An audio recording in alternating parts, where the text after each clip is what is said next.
What a spectacularly beautiful tree. That was a comment we got on a recent video that we posted here on this channel about this, the Weeping Alaskan Cedar. It came from Julie Furman, promptly followed by 3 lovely big red hearts. Hello, I'm David Wilson for Overdevest Nurseries, and in that video I tell you all about it, how big it grows, where you can plant it in your garden, how you can use it, including decorating at holiday times, and a lot more information as well, including that it's a plant with an identity problem.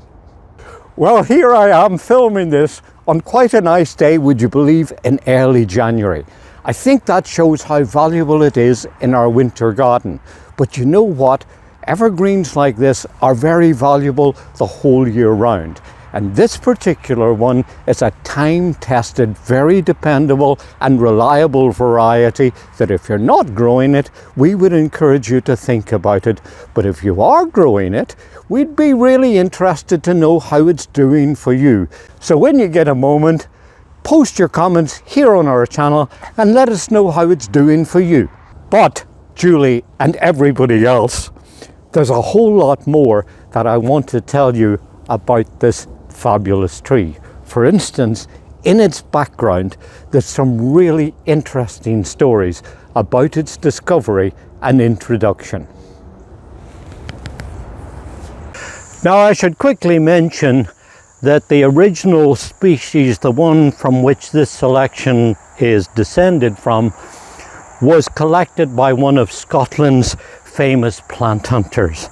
It's really quite amazing when I think about it, the amount of plants that were introduced by these intrepid explorers that started out in Scotland. His name was Archibald Menzies, pronounced Mengus in Scotland. And he, along with other men like John Fraser, David Douglas, Robert Fortune, George Forrest, George Dawn, and a host of others, scoured the globe looking for new species that were new to science, braving all sorts of very inhospitable conditions, sleeping out sometimes in desolate areas, sometimes in flea-ridden pits, what was called an inn, certainly dealing with disease and things like leeches that they would pick off their bodies on a night, and also having to deal sometimes with hostile natives and pirates, all in the name of science, all in an effort to bring back new species that would ultimately lead to many of the varieties that we grow and enjoy in our gardens today. Now, young Archie was born and grew up in a place called Weem, way up in the north of Scotland, in the Highlands. He was part of the Mengus clan and came from a family of gardeners. His father, James, was the head gardener to Sir Robert Mengus, the clan chief, and he had 4 brothers, and all of those were gardeners. His eldest brother, William, went to the Botanic Gardens in Edinburgh, and so he followed him there. And then Sir John Hope, who was the Regis Keeper at that time, directed him to go to the University of Edinburgh, where he studied medicine and surgery and chemistry and botany too. He joined the Royal Navy and became a ship surgeon, and that took him on several trips. And all the time, because he was a keen naturalist, he was out looking for new plants and often sending back specimens to Sir Joseph Banks in Kew Gardens in London. And there's a famous story of once when he was in Santiago, Chile, and been hosted to a dinner by the governor there, he noticed that at the table was a bowl of nuts that was set down for dessert. He took a few of those nuts, put them in his pockets, and then sprouted them on the way back on HMS Discovery to England, which led to the introduction of the famous monkey puzzle tree, Oricaria oricana, that's celebrated for its exotic and unusual appearance. But the important part of the story that I want to tell you about revolves around an expedition that he made in 1791, led by Commander George Vancouver. And the following year, in 1792, in Nootka Sound, he collected the species that became eventually known as Nootkatensis.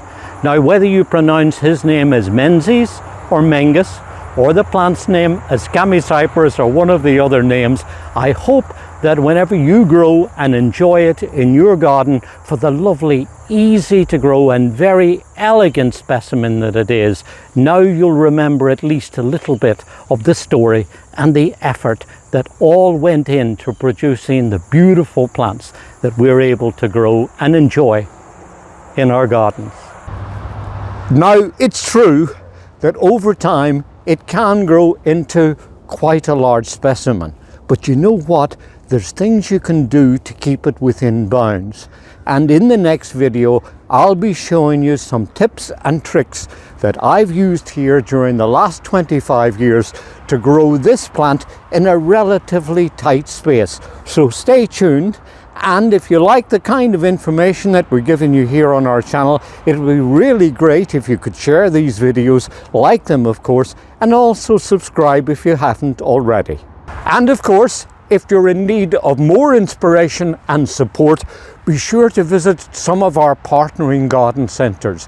There's hundreds of them located all over our mid-Atlantic and northeastern states, so be sure to stop in, because in season you'll discover all sorts of really interesting plants. This is David Wilson. Enjoy your gardening.